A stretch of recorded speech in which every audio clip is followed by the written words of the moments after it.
¡Ay, mi madre! Buenas tardes, República Dominicana, nuevamente en este espacio socializando con Junior Cava por Radio Infotec, donde capacitar es primero. En el día de hoy tenemos unos invitados muy especiales. Todos los invitados son especiales, pero en el día de hoy tenemos al licenciado en filosofía, planificador y contable, Luis Méndez. Un aplauso para Luis. Pero también tenemos al licenciado en Derecho y lector por vocación, pero también oficial de las Fuerzas Armadas con asiento en el Ejército de República Dominicana. Y mi colega, el magistral Manuel Carvajal, licenciado en comunicación. En el día de hoy tenemos un debate de las diferentes clasificaciones de las generaciones y vamos a debatir y desarrollar los diferentes acontecimientos que surgieron en esas diferentes épocas. Bueno, de esta manera vamos a darle la oportunidad al licenciado en filosofía para que vaya conectando con el público. Adelante, señor Méndez. Muchas gracias y buenas tardes a todos los amigos, a la teleaudiencia. El tema escogido para tratar en este programa corresponde al periodo 1944 hasta 1964. El ambiente en que se encontraba el país, la República Dominicana, poco poblado, una población quizá llegaba a los 3 millones de habitantes, sumamente pobre, muy atrasado, producto del régimen de la tenencia de la tierra, basada en el latifundio y el minifundio, que era una economía de subsistencia, aunque ya se estaba incursionando en el desarrollo del capital en el campo. Por ejemplo, la manicera, se instala la manicera, que llegó a establecerse casi en todo el territorio nacional con los métodos de producción altamente calificados. A las futuras generaciones, cuando don Luis se refiere a lo que es la manicera, es lo que ustedes ven en la Pedro Livio Cedeño, que dice SIP, Sociedad Industrial Dominicana, para que tengan un poco de conocimiento, se ubiquen en el tiempo. Entonces ya, como es sabido, ¿no, verdad? La producción de azúcar, los ingenios azucareros, con la tecnología más avanzada, la producción de tabaco, que siempre fue desde los siglos XIX, fue el producto que el mismo Bonó calificaba como el producto agrícola más democrático, por la participación de todos los sectores en él de manera igual. Y otros rubros de menor trascendencia para la época, como era el arroz, el café y el cacao. Pero el país era sumamente pobre, muy pobre, muy pobre. Bueno, en ese contexto, el Producto Interno Bruto era bajísimo. Entonces, en ese periodo se agregó un elemento que condujo más a la pobreza, aunque en algunas partes se benefició, que fue el inicio de la Segunda Guerra Mundial, donde todos los países envueltos en la guerra, pues el esfuerzo de cada país, todo el esfuerzo era para la guerra. O sea, entonces imagínense ustedes, un país que producía muy poca cosa desde el punto de vista industrial, pues aquí casi no estaba llegando nada. Entonces un elemento que se agregó también a eso fue la sequía del año 1944, que duró 2 años, y eso fue terrible. La hambruna que eso trajo fue tremenda. Entonces ahí se agregó también, bueno, ya en el 44 se conmemoró el centenario de la independencia del país. Entonces ya en el 46 hubo un gran terremoto, o el terremoto más grande que ha habido en la República Dominicana, que tuvo su epicentro en Nagua, en la que hoy es provincia María Trinidad Sánchez. Bueno, en ese contexto se produce y la cosa va mejorando, la vivienda, eran viviendas de tabla de palma, de techado de yagua, bueno, eran viviendas muy cosas. Y el Estado empezó a incursionar en la vivienda, para ir, sobre todo en la capital, que en el 1947 entonces se construye el ensanche Sama, en la margen oriental del río Sama. Todo el mundo lo conoce, el ensanche Sama. Después, en ese mismo año, el barrio María Auxiliadora. Después el barrio Mejoramiento Social, conocido ahora como Bameso. Donde es nativo David Ortiz. Sí, sí. Haciendo un paréntesis, don Luis. Estamos hablando en la época de la generación Baby Boom. Sí, sí, Baby Boomers. Sí. Después de la generación del silencio, sí. que se vivía totalmente bajo régimen, posguerra. Entonces ahí entra lo que es la generación Baby Boomers. Sí, Entonces, para que el público que nos está sintonizando vaya más o menos. Entonces, la construcción de viviendas por el Estado se extendió a Santiago, donde se hizo el barrio del Ejido, y también la Tabacalera construyó el barrio La Tabacalera, que es la parte de La Joya ya en Santiago. Después en otros sitios, no sé, aquí en la capital, entonces se construyó el barrio de Cristo Rey, el barrio obrero, que era una casita para obreros, lo que hoy es Cristo Rey. Después entonces ya, posteriormente, en el aspecto de la vivienda, se construye el ensanche Luperón y ese tipo de cosas, que la ciudad llegaba hasta lo que es hoy la calle 20, o sea, porque ahí estaba el play de la normal y la escuela normal. Entonces, eso eran, la misma Duarte era de tierra. Sí, la antigua Duarte. La José Trujillo Valdés. José Trujillo Valdés. Que hoy es Duarte. Hoy en día, en el entonces extinto Joaquín Balaguer, hace el expreso quinto centenario. Sí, 1992. Ya eso es moderno. Sí. Ya. Bueno, el caso es que entonces el país discurre en esos aspectos, ¿no, verdad? Con una pobreza, una miseria, una cosa tremenda. Las aulas eran insuficientes, las aulas escolares, los trabajos eran muy poco y mal pagados.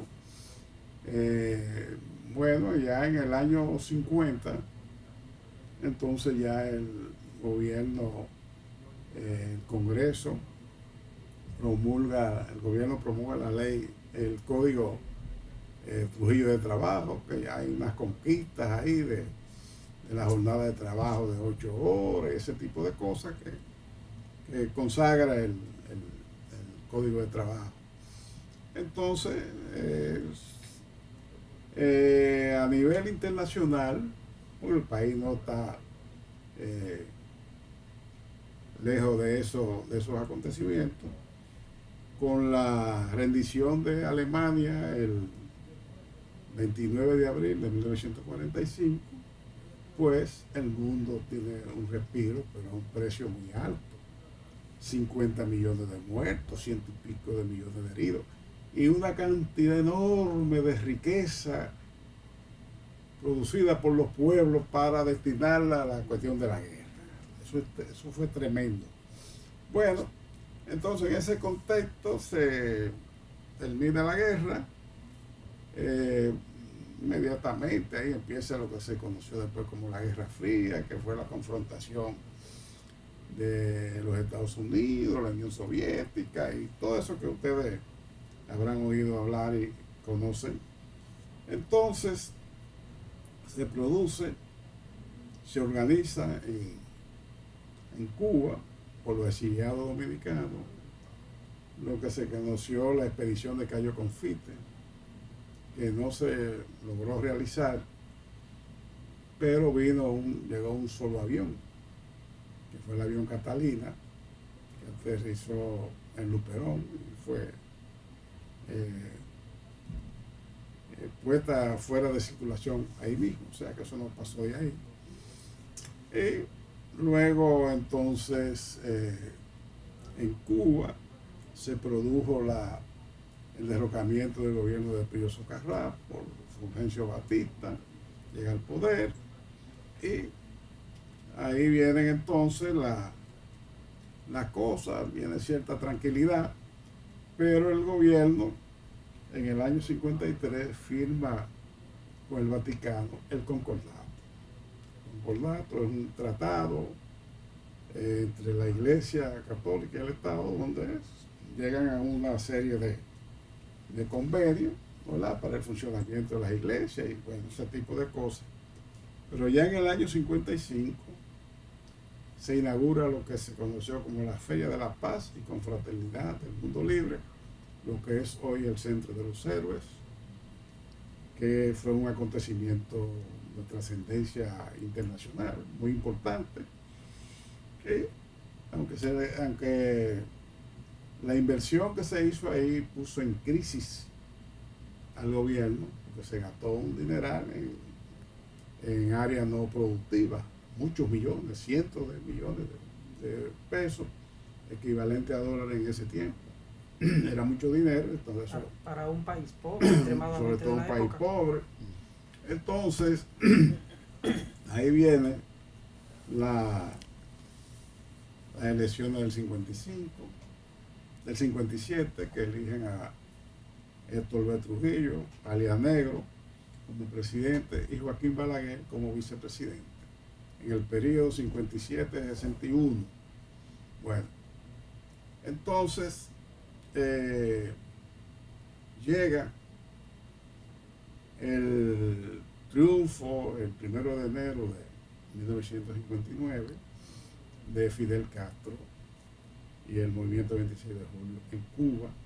Entonces el presidente derrocado, Fulgencio Batista, se refugia aquí en la República Dominicana, se exilia aquí.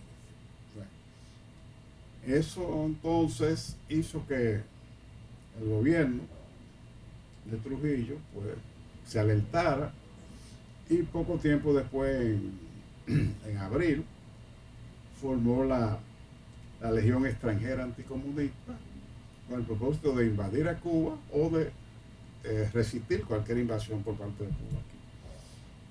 Entonces, ya en el mes de junio, entonces se produce la expedición que ustedes conocen del 14 de junio, 14 y 19 de junio, ¿verdad?, que tuvo una repercusión importante en la sociedad dominicana, porque aunque militarmente fueron derrotados, pero el mensaje llegó socialmente, lo llegó que se esperaba, social y políticamente. Sí, de que había una parte.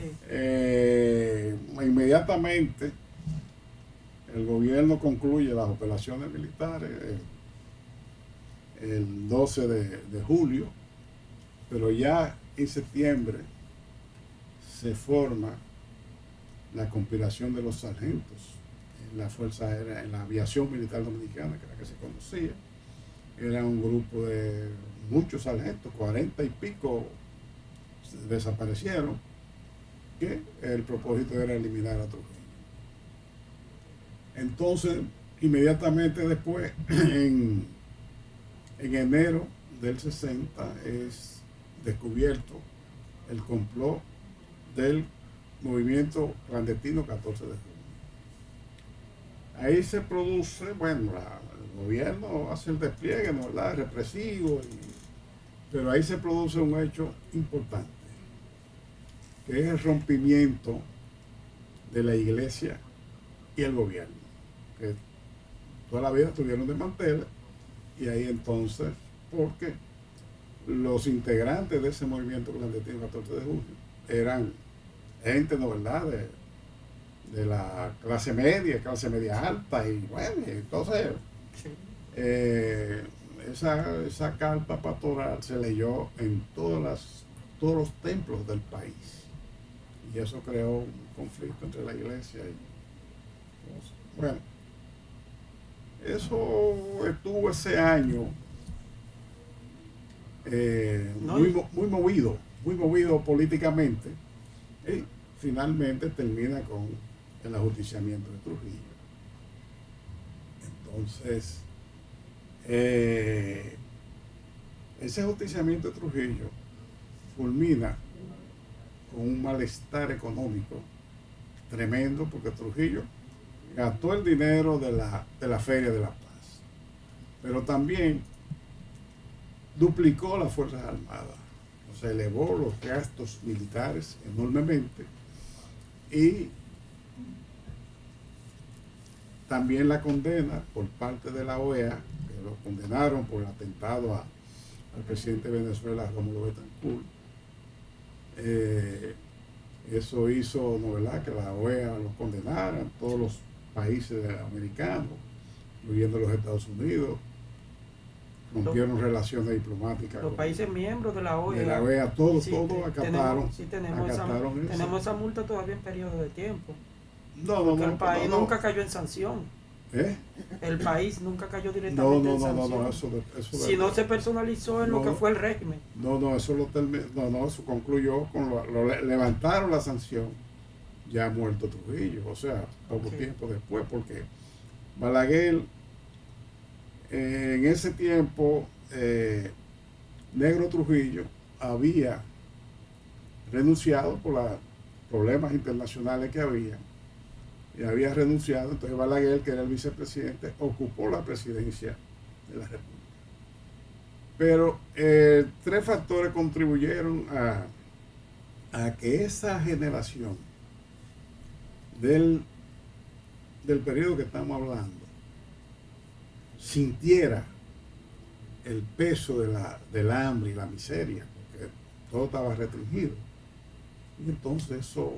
¿Y a dónde llegan las pretensiones personales del abuso del poder? Sí. Porque nuestro país, en lo que fue para apoyo de guerra, nada más teníamos tierra y mano de obreros, pero que veníamos catastróficamente arrastrando un ciclón que acabó de devastar. Ahí es que se piensa en vivienda de cemento y bloque. Pero eso fue en el 30. Sí. Eso fue en el 30. Sí. Entonces, esa situación que se vivió, años 58, 59, fue terrible. Todo estaba restringido. Entonces viene la muerte de Trujillo, Balaguer asume el poder, pero inmediatamente se activan los partidos políticos. Por ejemplo, Unión Cívica Nacional, que fue creado inmediatamente, era patrocinada por la Casa Vicini. La Casa Vicini fue el único inversionista, empresario de origen de los países que eran del eje. El eje lo constituían Alemania, Italia y el Japón. Cuando habla del eje, ¿a qué se refiere? El bloque militar en la Segunda Guerra Mundial. Entonces, todos los inversores e inversionistas extranjeros de todos los países del mundo, que fueran de Alemania, Italia o Japón, los bienes le eran confiscados. Entonces, los Vicini pudieron entenderse con Trujillo, y Trujillo no le confiscó los bienes a los Vicini porque ellos eran italianos, pero lo confiscó a Antonio Barletta, a Amadeo Barletta y a todos los que eran, pero a ellos no se lo confiscó. Por eso los Vicini pudieron subsistir. ¿Eso fue solo por el hecho de que ellos eran italianos? ¿Por alguna otra razón? No italianos, porque se suponía que entonces estaban vinculados. Se decía que, por ejemplo, el doctor Mr. George, que yo seguro tú lo habrás oído mencionar en San Pedro de Macorís. Claro. Mr. George era alemán y decía que Mr. George era el que ubicaba los submarinos alemanes que atacaban todas las embarcaciones de los países en guerra en el Caribe, y él era el que le daba la posición. Claro. Pudo resolver su problema después con el tiempo, pero estuvo preso por eso. Entonces, los esfuerzos de guerra de esos países, claro, entender que usaban a sus nacionales para su labor de espionaje, ese tipo de cosas. Entonces, por eso la decisión fue de todos los países. Una fuente directa, en el caso dado ya de... Ellos eran el enlace entre ese país de guerra y nosotros. Sí. Pasaban desapercibidos porque si estaban, decíamos, directamente protegidos por el mando, en ese caso era Trujillo, si tenían la potestad de que él los resguardara, los blindara. El caso que los Vicini fueron lo que generacionalmente, por eso se han mantenido en el tiempo. Pero la salida de Trujillo fue acordada en el 1957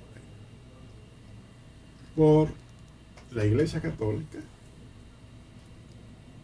los Vicini con Gianni Vicini, o conocido como Mr. X, y el gobierno de los Estados Unidos. Entre esos tres grupos de poderes ya estaban de acuerdo para salir de Trujillo. Para salir de Trujillo. Bueno, pero ahí hicieron todas las diligencias porque Trujillo saliera de la buena, por la buena, pero nunca quiso. Trujillo decía que él había que sacarlo de aquí con la bota puesta. Ok.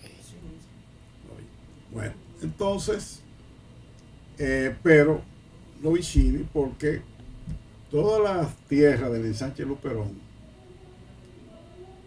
eran de los Vicini. Y el Estado lo declaró de utilidad pública, hizo el ensanche Julia Molina, que así era que se llamaba el Luperón. El ensanche Julia Molina, pero lo declaró de utilidad pública, pero nunca llegaron a pagarle el valor de las tierras. Entonces los Vicini se quedaron con el título. Si usted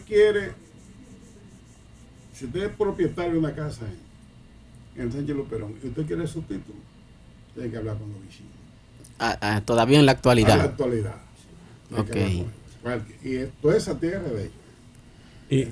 Y parte de eso también entra, en esa generación entra lo que trata del poder adquisitivo de esa generación. Claro. Y sí, también fueron lo más, lo que pudieron vivir más momentos históricos, sí, a nivel nacional e internacionales. Hacemos este recuento porque para poder entender lo que es hoy la República Dominicana, tenemos que ver esa situación. Ese es un buen contexto, mucha historia, sí, honestamente, mucho aprendizaje para nosotros. Porque el país estaba sometido a un régimen de fuerza donde para usted obtener un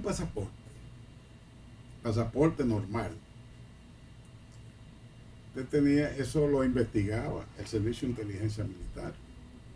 Y si usted tenía algún familiar, un primo cercano que estuviera exiliado o hubiera tenido alguna oposición al régimen, o no tenía los tres golpes. No, los tres golpes es otra cosa. No te daban el pasaporte. No te daban el pasaporte, entonces tú no podías. O sea que la salida del país era muy restringida. Aparte de que un pasaporte costaba en ese tiempo 200 pesos. 200 pesos eran dineral en aquel tiempo. No todos los cuartos del mundo. No, pero si un... ¿Cómo cambian los tiempos? Si un trabajador sí. de cualquier empresa ganaba 8 pesos semanales. Ok. Imagínate tú. El equivalente era de 37. Ahí vemos la dimensión. Un guardia, el guardia cobraba 27.80, los famosos 27.80 de los guardias. Eso era famoso. ¿Con qué se casó un guardia con 27.80? Bueno, pero los 3 golpes que tú mencionas, como parte de la situación que se vivía, era que usted tenía que tener la cédula, tenía que tener el carnet del servicio militar obligatorio y la palmita, que era la tarjeta del Partido Dominicano. El único que existía. El único que existía, no había más nada. Entonces, el 1 de mayo, tiraron la guardia a la calle.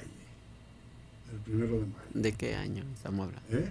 O de los años 40, 50. Durante el régimen. Durante toda la vida de Trujillo. Okay. Tiraban. Él dice que fue democrático porque él siempre llamó a elecciones. Sí, pero eso es otra cosa. Todavía estamos en los acontecimientos de la generación Baby Boom. Sí. Entonces, eso vivió esa generación, ¿verdad? Eso que estamos hablando. Tiraban la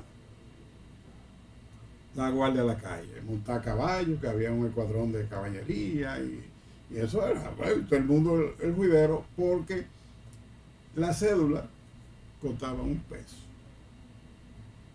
Entonces tú tenías que sellarla, que costaba 50 centavos. Pero que resulta que la cédula era un agente de retención del impuesto sobre beneficio, que es lo que es hoy impuesto sobre la renta. O sea, que fue cambiado impuesto por impuesto sobre la renta. Entonces, a ti para tú sellar la cédula, tenías que llenar un formulario donde tú tenías que poner todos los ingresos y entonces calculaba eso y tú podías pagar 5 o 6 pesos de la cédula. Casi nadie, había gente que no sellaba. Tú, oye, eso era un juidero en la calle. En pocas palabras, y se metía, es el génesis de la evasión de impuestos. Sí, y se metía en los cabarets pidiendo la cédula. Eso era una cosa tremenda. Bueno, eso eran los 3 golpes. Prácticamente, ahora, por lo menos en mí se quita esa duda. Yo creía que la forma de pedir ese documento en ese entonces, de esa época, era con la finalidad de buscar una corrección ante esa ciudadanía. Pero ya veo que había un interés particular pecuniario. Entonces, porque si usted producía mucho, tenía que pagar mucho. Claro. Ya claro, estamos totalmente claros. Encontraba un comerciante. Había un interés, claro que un sí. comerciante grande que pagaba 90. Un obrero de Conuco no podía pagar igual bueno. que Luis Méndez, que tenía un colmado. Exactamente. Un colmado no. De una u otra forma estaban aplicando la equidad ahí en cuanto al tema económico, ¿verdad? Porque ¿qué resulta? Sí. Que por la cédula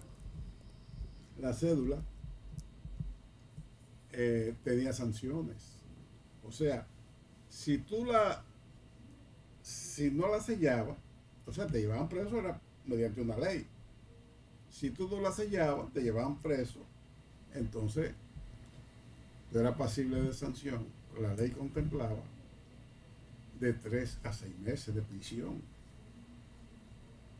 Y tú encontrabas en la calle que el ayuntamiento hacía muy poca cosa. Los guardias, un guardia con fusil calado, con 3 prisioneros, chapeando la calle, las avenidas. Eso era común. Sí. ¿Me entiendes? Y si tú eras reincidente... Esa era una de las sanciones, el régimen de consecuencias, por no haber sellado la cédula. Exactamente. En caso que no tuviese... 6 meses te mandaban a la que victoria. garantizaba cómo pagarla, te ponían trabajos sociales. Exactamente. Bueno, sociales, pero forzados. Exactamente. Entonces, o si no te mandaban a el Cisal de Asua o al campo de arroz de Julia Molina. Y ahí no salía nadie con vida. Julia Molina. Julia Molina es Nagua, se llamaba la provincia de lo que es María Trinidad Sánchez, llamaba Julia Molina, que ese era el nombre de la mamá de Trujillo. Y el CISAL, ahí no salía nadie vivo.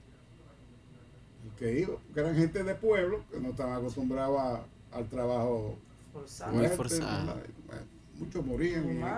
Y en Nagua, allá en Cosa, ahí un campo de arroz, el que sabe de arroz, sabe que están las sanguijuelas y los mosquitos. Las sanguijuelas te chupan la sangre y los mosquitos por arriba. También. Y entonces te daban, ¿qué? De comida. Un agua de sopa, un agua de una sopa. O sea, que tú estabas subalimentado y también atacado por las plagas. Moría mucha gente. Entonces esa situación era a propósito. Esa situación era a propósito. Claro. Entonces había el servicio militar obligatorio. Eso era, ¿verdad? Regido por el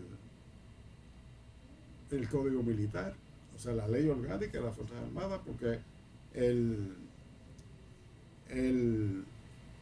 que hacía el servicio militar obligatorio le daban la categoría de conscripto, o sea que tú eras miembro de las Fuerzas Armadas. Yo que hice mi servicio militar obligatorio, así. Entonces, si tú no tenías el servicio militar obligatorio, había problemas. Te aplicaban el Código Militar. Y la preso.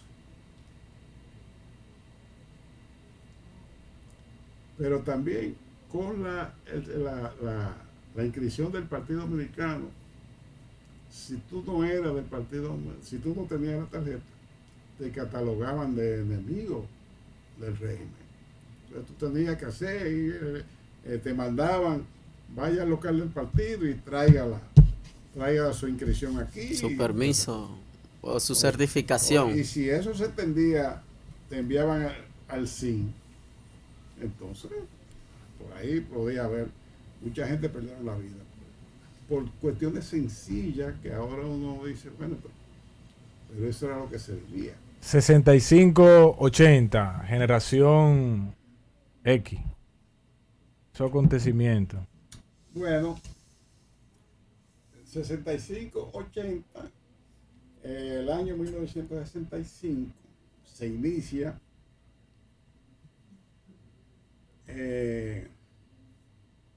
arrastra la lucha general del pueblo dominicano por la conquista de los derechos democráticos, porque había sido derrocado el gobierno de Juan Bosch el 25 de septiembre de 1963. Entonces, como parte de esa lucha general del pueblo, en Puerto Rico, en un lugar que se llama Río Piedra, se reúne el PRD y el Partido Revolucionario Social Cristiano y forman el Pacto de Río Piedra, un pacto para luchar por la lucha democrática del país. Bueno, entonces en eso habían huelgas, se hicieron huelgas que duraron 22 días y una cosa tremenda de lucha, de choferes, el Mercosín, era un sindicato muy fuerte, el sindicato de la Romana, que eso era una cosa tremenda. Entonces, en ese contexto, se venía organizando también la cuestión de los militares que eran partidarios de la Constitución, encabezados por Rafael Fernández Domínguez, bueno, y dirigido por Juan Bosch. En ese trajín, porque habían entonces otros sectores militares que respondían a la línea de Balaguer, habían varios que tenían el Wessing que respondía a los cívicos. Bueno, el caso es que se produce el estallido revolucionario de Peña Gómez, el programa Tribuna Democrática, llama al pueblo a celebrar, que habían anunciado la prisión del jefe de Estado Mayor del Ejército, la gente en la calle, se producen todas esas cosas, mucho ruido, muchas cosas. En ese entonces, Wessing y Wessing. Elías Wessing y Wessing. Sí, el papá de los Wessing Chávez. De los Wessing Chávez. Sí, de los Wessing Chávez. Del general y del político. Sí. Wessing era, bueno, haciendo ya para coger el asunto, Wessing, a raíz de la muerte de Trujillo, el líder de las Fuerzas Armadas era Trujillo y su hijo Ranf. Cuando desaparecen ellos del escenario, entonces ahí se aparecieron unos líderes y cada partido buscó su agrupación. Entonces Wessing respondía entonces a Unión Cívica. Entonces ahí se formó, a raíz de la muerte de Trujillo, un Consejo de Estado con facultad legislativa, o sea que sustituyó al Congreso. Era un Consejo de Estado de 7 miembros, presidido por Balaguer inicialmente y con Rafael Bonelli. Desmembrado de lo que conocemos como el Congreso Nacional, con la capacidad de la creación de normas o leyes en ese periodo. Sí, porque la Constitución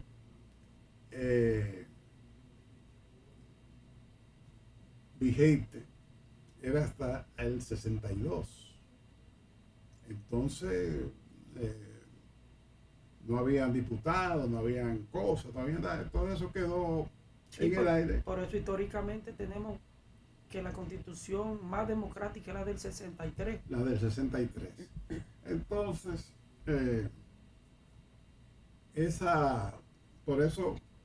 porque terminaba en el 62. Eso quedó en el aire. Entonces tenía esa facultad, una medida salomónica que se tomó. Y Balaguer era entonces el presidente. Y Rafael Bonelli era el vicepresidente. Entonces, en enero, el 19 de enero del 62, Rodríguez Chavarría da un golpe de Estado mandado por Balaguer. Agarran prisioneros a todos los miembros del Consejo de Estado. Entonces, en eso se unen el coronel Rafael Fernández Domínguez y el coronel Elías Wessing y agarran preso a Rodríguez Chavarría allá en la aviación. Entonces ahí empieza el liderazgo, ¿no? Y Wessing entonces logró con el Consejo de Estado fortalecer su posición militar. Le quitaron el batallón blindado al ejército, se lo dieron a Wessing. Con eso era que él metía cuco a todo el mundo. La artillería se la quitaron al ejército y se la dieron a Wessing. Lo que le quedaba al ejército, ahí en los arsenales del ejército, ahí en el campamento 27 de febrero, lo explotaron. Esa noche sacudían la capital esos explosivos. Fue terrible. Temblaba todos esos vidrios de la Duarte y del Conde.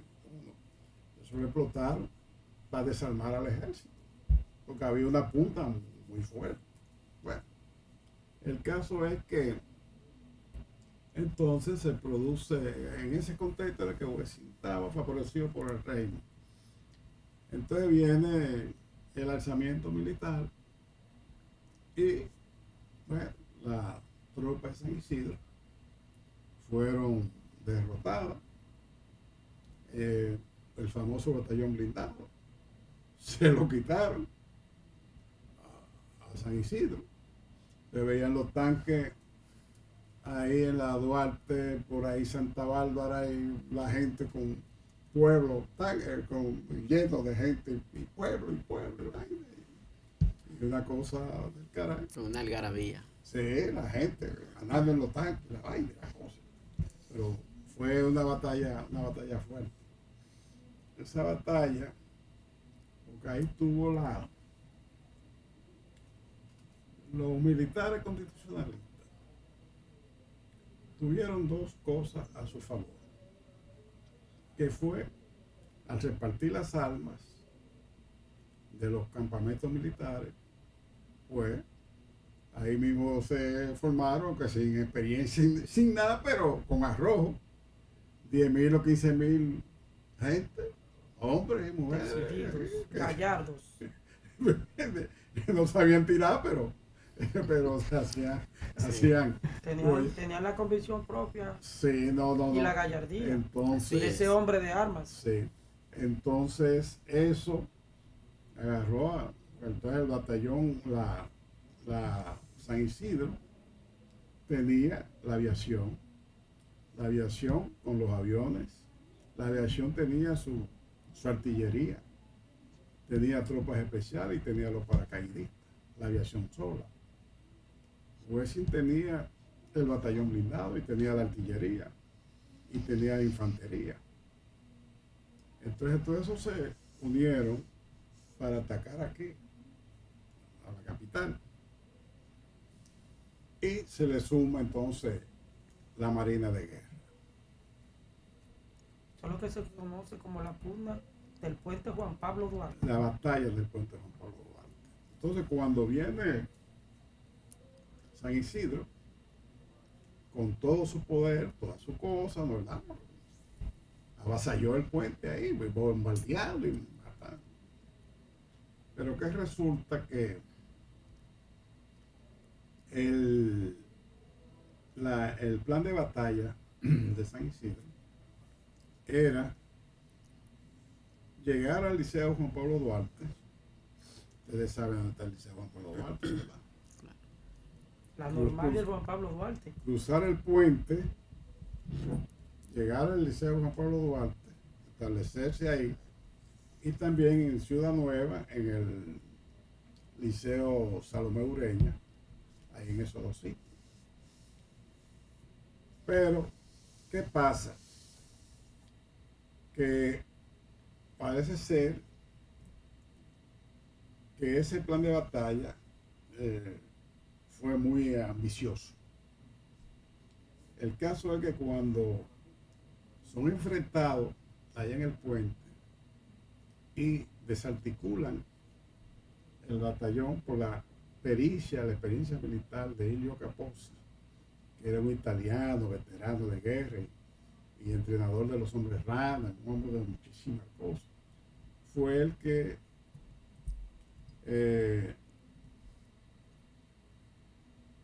tomó la decisión, él dirigía a los hombres rana con Montearache, de partir, porque el batallón blindado venía en fila india. Entonces ellos lo que hicieron fue que lo partieron en tres, pero con los conocimientos y la pericia militar de los hombres rana, expertos en explosivos, ese tipo de cosas, anularon los tanques y ya ahí. Entonces todos esos guardias de Juan Pablo Duarte allá abajo, al Liceo Salomé Ureña, quedaron sin protección. Y entonces imagínense, miles de gente del pueblo. Y también los medios de comunicación en esa época eran un poco escasos, donde se comunicaban por teléfono de esos de... Comunicación de radio. Sí. Radio bruta. El pueblo se comunicaba por lo que se conocía, la mejor radio del mundo era Radio Bemba. Radio Bemba. Llévamele ese mandado a fulano. Él llega, pero llega. Radio Bemba, esa era. Bueno, el caso es, bueno, los periódicos, Listín Diario y El Caribe, dieron versiones contrarias a la constitucionalista. El Caribe dijo que los de San Isidro habían vencido a los constitucionalistas. Se debían a intereses particulares. Sí. Y el Listín Diario, el periodista que hizo el reportaje de la batalla del puente fue Luis Reyes Acosta. Luis Reyes Acosta es un periodista que tiene una calle por ahí por la Normal. Ese Luis Reyes Acosta llevó los datos verídicos, la realidad, el reportaje de los hechos. Y el director del Listín, Rafael Herrera, lo engavetó porque se lo pidió la embajada americana, que no publicara eso. Entonces Luis Reyes Acosta fue donde Camaño y le dijo lo que había pasado en el Listín. Entonces Camaño llamó al director del Listín y dijo que dijera la verdad de lo que había pasado. El resultado es que entonces matan a Luis Reyes Acosta. El ocultismo de la traición es histórico. Eliminan al periodista. Luego de eso, luego de esos acontecimientos, vamos a ir enfatizando sobre la generación millennial, generación Y, también conocida como generación Y, donde inicia en el 1981, ya el comandante en esa época ya estaba dando golpes de tambora. Tocando tambora. Y somos 79, ya estábamos incubados. Sí, entonces luego entra la evolución a base a la tecnología. Es el del 81 al 96. Generación Y, sí. Eso hay que, hacer una equiparación para uno poder formarse una idea clara de cuál era el Producto Interno Bruto en la generación Baby Boomer y cuál era el Producto Interno Bruto de esta generación que vamos a hablar. ¿Y qué sucedió? ¿Por qué hubo un salto tan grande de que el Producto Interno Bruto se duplicó por 10 o 12 veces? Sí. ¿Qué pasó? A raíz de la muerte de Trujillo, se abre la compuerta y todo el que quiso emigrar, emigró al extremo de que en los Estados Unidos, solo en los Estados Unidos, se dicen que hay 2 millones de dominicanos. Emigrantes de esa época. Sí. Ahí comienza a elevarse. 2 millones de dominicanos. ¿Y qué resulta? Ya no había limitaciones para un pasaporte. Ya los intelectuales podían profesar el conocimiento adquirido en post-progreso y en progreso del país. El dominicano emigra y le envía, trabaja en los Estados Unidos o en España, donde sea, la remesa, y le envía a su familia. Ahí es que empieza entonces a generarse el envío de remesas. Entonces, ¿qué resulta? Que también eso estimula las otras áreas de la producción. La vivienda, por ejemplo, empezaron los inversionistas de vivienda, los bancos y la cosa, a hacer barrio. ¿A dónde lo vendían? A los dominicanos allá, que eran los que tenían capacidad de compra. A los dominicanos. Bueno. Contractual, usted dice de compra, de pago, porque esos inversionistas donde ven el que no le va a pagar, no le fía. Entonces yo compraba hasta el cash, dólar. Venían con $10,000, $10,000 son qué sé yo cuántos miles de pesos, cientos de miles de pesos y Entonces, eso generó esa nueva cosa. Pero también viene el asunto que eso también aumenta la producción. O sea, porque ahí se está creando un mercado, se está desarrollando un mercado que tiene más demanda de bienes y servicios y cosas y esto y aquello. Y empieza a haber más dinero, más circulación.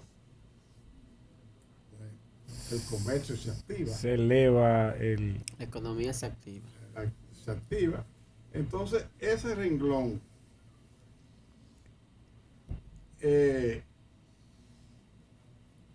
la agricultura se va modernizando. O sea, de un 80% que vive en el campo, se invierte 20% en el campo y 80% en la ciudad. Esa es la población. Okay. Ahí entonces es que empieza a caer el campo, la gente empieza a emigrar a la ciudad. No, todo el mundo emigró. Entonces después viene, para ese periodo, el turismo. Los turistas eran tan pocos que el padre del turismo aquí es Ángel Miolán. Ángel Miolán. Sí. Y bueno, eran tan pocos. Y hasta un eslogan sacaron. Y los turistas, ¿dónde están? En la cabeza de Miolán. Y miren lo que es el turismo. Hoy en día. Sí. O sea, primera fuente. Claro. Tomen nota de eso.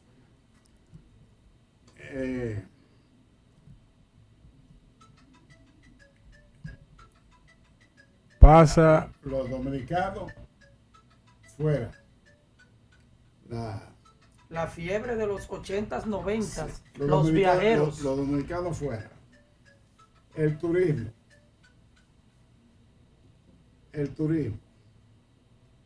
Zona franca. Zona franca. Zona franca. Ok. Ahí inicia el desarrollo de... Esas son las características económicas de esa época. La manufactura textil Exacto. se planta en lo que es nuestro país. Otro elemento que ha contribuido a todo esto que ustedes ven, tráfico de droga. Ok. La fiebre de los 90. Tráfico de droga. ¿Por qué la fiebre de los 90? Sí, porque Ya ahí entramos a la generación Z. sí, ya estamos en ella. Oye. Vivida. Entonces, fíjense cómo el Producto Interno Bruto se dispara. O sea, con esos renglones. Pero esa misma generación, ¿qué recibe también como sociedad? Todas las cosas tienen su daño colateral.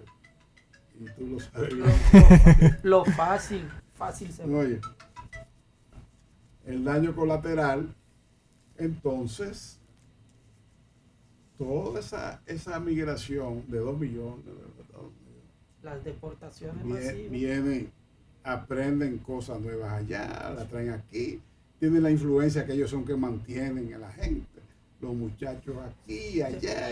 Se vuelve lo que se conocía como el jíbaro taíno y Nietzsche, porque sí, aprendía el tigueraje de allá, de narcotráfico, con el tigueraje de aquí, y hacían una combinación del modus vivendi, el radio aquí, los pantalones aquí abajo, sí, el carro Celica en la marquesina, y ese era el boom de la época.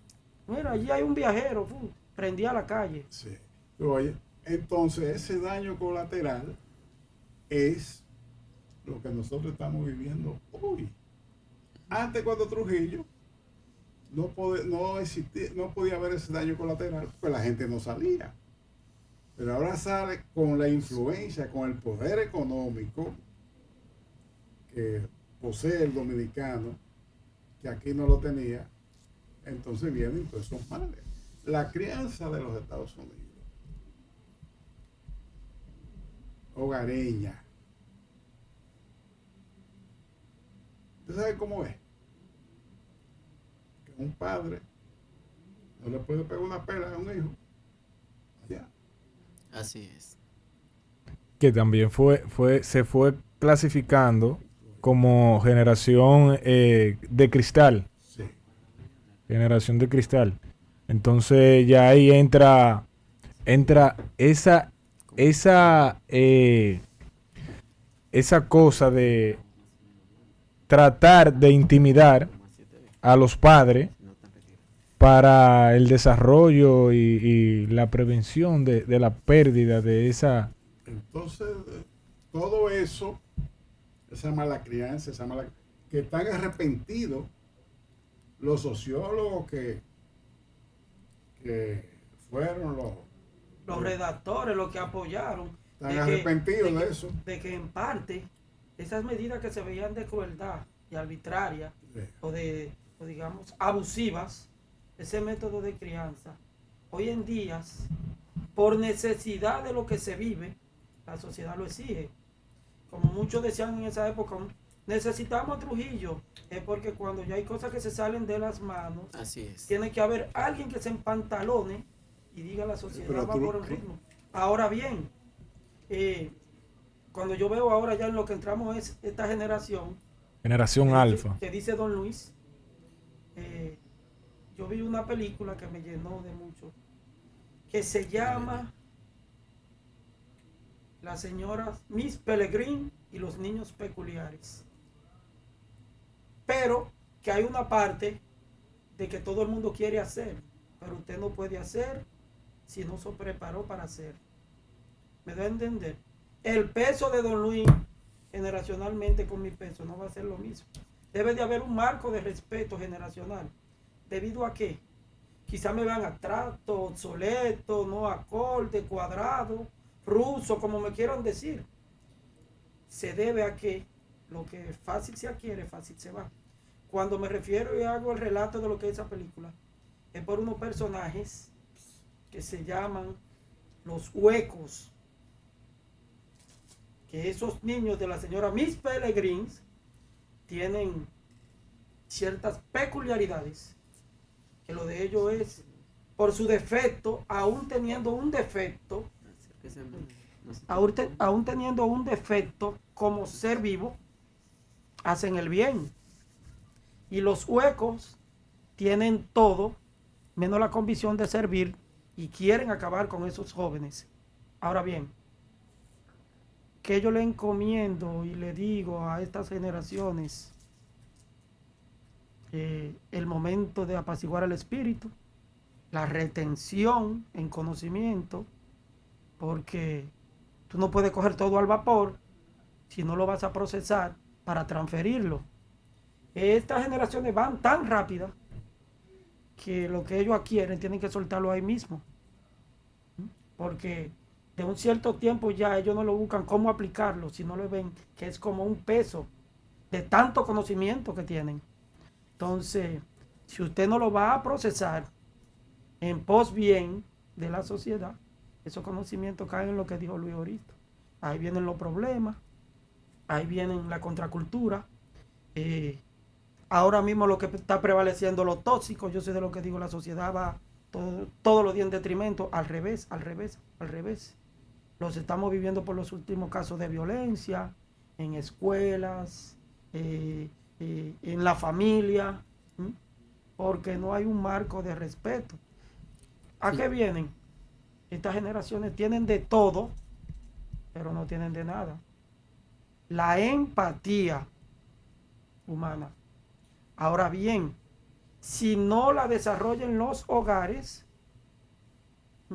porque le damos de todos y deben de aprender que las cosas son ganadas, justificadas. Si usted en mi época le fue mal en una nota, usted no va a poner a la tía querida con su papá a visitarla el fin de semana.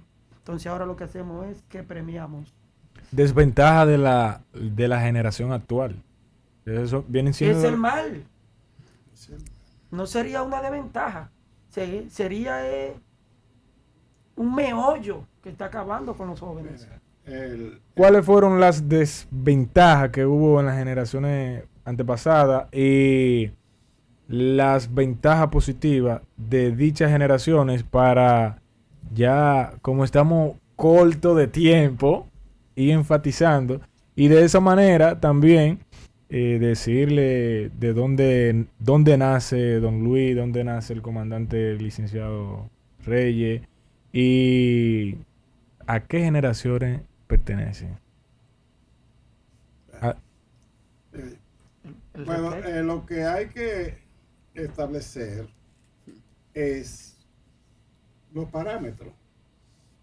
Tú agarras, por ejemplo, en educación, ¿qué presupuesto se destina en esta generación a la educación? ¿Y qué presupuesto, qué cantidad se destinaba en aquel tiempo? En aquella época. Yo viví el corte del petete. Que me cortaban el cuaderno para 2 hermanos. En 2 Me pedazos. turneaban el lado del lápiz de la borra. Entonces, empezando por el déficit de la educación, ¿verdad? El déficit en el trabajo, el déficit en la tendencia de la tierra, el déficit en el promedio de vida. Antes era por debajo de 50 años el promedio de vida de un dominicano. Hoy día está en 77 años la mujer y 75 el hombre. Así es. O sea, todo eso viene en favor de la generación. Que no se cumplían por actual. condiciones extremas, Bueno, económicas sí, y sobre del todo, entorno. sobre Lo que todo. bíblicamente o cristianamente dice esa sagrada palabra, que el hombre nació para vivir 70 años. Pero si pero, remontamos todo- la calidad de todo- vida, todo depende de, pues si tú vives mal no va a durar los claro, bueno, leche de oveja, el caso polen es de que abeja. entonces tú tienes que ver, por ejemplo, ese renglón, el renglón de los estudios superiores, todavía hasta el año 59, 60, cuando mataron a Trujillo, en la universidad habíamos 3.000 estudiantes y nada más había una sola universidad, la UAS, la única, 3.000 estudiantes. Y hoy solo la UAS tiene 200.000 estudiantes, 200.000. sin el sector privado de educación superior. Entonces hay 30 y pico de universidades y estudios superiores graduando gente a 2 manos todo el tiempo. Ahora, ¿qué es el correctivo? Tiene que tomar la sociedad dominicana para que esos beneficios realmente sirvan de provecho para el desarrollo del país. O sea, que no haya tantas lamentaciones de lo que está pasando, de los feminicidios, de esas cosas. O sea, ¿por qué sucede eso? Eso sucede por la degeneración, el daño colateral que hemos hablado, de esos beneficios que han venido, la emigración masiva, y han venido con el dinero, pero también han venido con todas sus cosas malas. El quererse montar en la ola de otras culturas. Oye, entonces también están la influencia de los poderes extranjeros. Aquí se condiciona un préstamo para la educación. El Fondo Monetario lo dicen, hay que hacer esto. Y te mandan un asesor extranjero que no conoce la idiosincrasia del pueblo dominicano y pone muchísimas cosas ahí. Oye, y eso lo aplican aquí. Don Luis, para finalizar en este espacio, en el día de hoy, un consejo a la generación alfa. De igual forma, el comandante Reyes. Para finalizar, yo creo que tenemos que hacer otro temario, porque realmente mucho contenido y estamos cortos de tiempo. Bueno, no, el mejor consejo que uno le puede dar a la juventud, sobre todo, ¿no? Es que continúen por el camino de la superación, que el futuro pertenece a ellos y deben tener presente que la cantidad de jóvenes que hay estudiando, están realizando estudios superiores, que llegan a los 700,000. Ese es el futuro del país. Porque un muchacho, un joven que esté estudiando derecho, medicina, lo que sea, el pensum es tan elevado que no tiene tiempo nada más para estudiar. No puede estar haciendo cosas por ahí mal hechas. Así y es. tiene su futuro puesto en eso. Entonces, esos 700,000 estudiantes son el futuro de este país. No los muchachos que andan por ahí desclasados, ¿verdad? Por circunstancias muy que quieren vivir el día a día como si mañana no existe. El existe. día a día, porque un muchacho que ya el papá no se ven excluidos, porque incluso están organizados que el papá lo que salga como los ninis, sí, que ni el papá estudian ni trabajan, pero la sociedad no los tiene aislados. sí.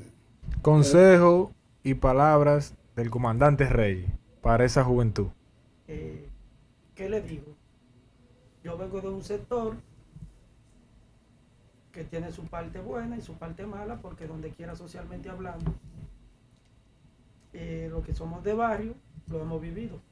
Pero le digo y corroboro con don Luis, no todo está perdido, porque querer es poder. Y que yo le aconsejo, no se dejen enrolar de lo que son esos dos males generacionales que dijo aquel sabio Aristóteles, que iban a haber dos males que iban a acabar más que las guerras con las sociedades, que es la ignorancia y el extravío.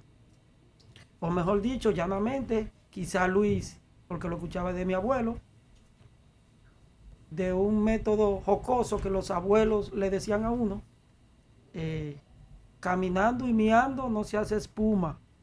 ¿Es cuánto? Bueno, para todo ese público audio oyente que nos sintoniza como cada viernes por Radio Infotec en este espacio Socializando con Junior Cava RD, recuerden seguirnos en todas las redes sociales, en Twitter como Socializando JC, en Instagram @Socializando Junior Cava y las demás plataformas digitales @Socializando con Junior Cava RD.